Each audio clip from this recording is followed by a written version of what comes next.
Let's talk about a withdrawal. The National Intelligence Estimate came out in January and said this: if coalition forces were withdrawn rapidly, we judge that this almost certainly would lead to a significant increase in the scale and scope of sectarian conflict in Iraq, intensify Sunni resistance to the Iraqi government, and have adverse consequences for national reconciliation. If such a rapid withdrawal were to take place, we judge that the Iraqi security forces would be unlikely to survive as a non-sectarian national institution. Neighboring countries might intervene openly in the conflict.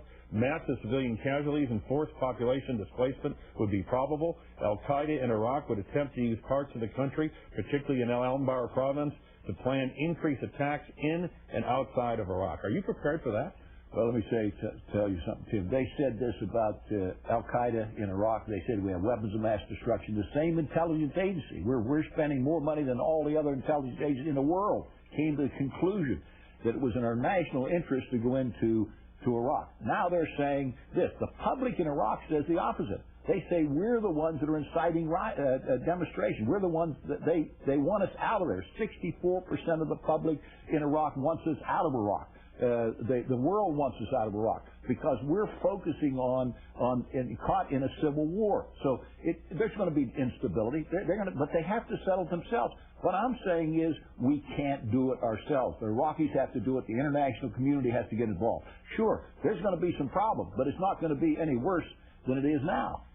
Michael O'Hanlon of the Brookings Institution said this in the Wall Street Journal: Congress's overall efforts are misguided for one fundamental reason.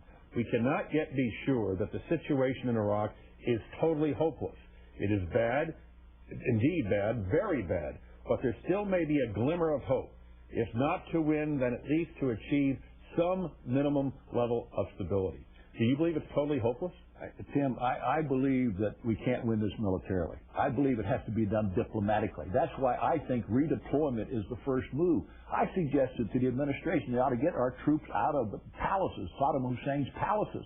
We ought to bulldoze Abu Ghraib. We ought to close Guantanamo. Those are the kind of things that get worldwide attention because of what happened in those tragic incidents.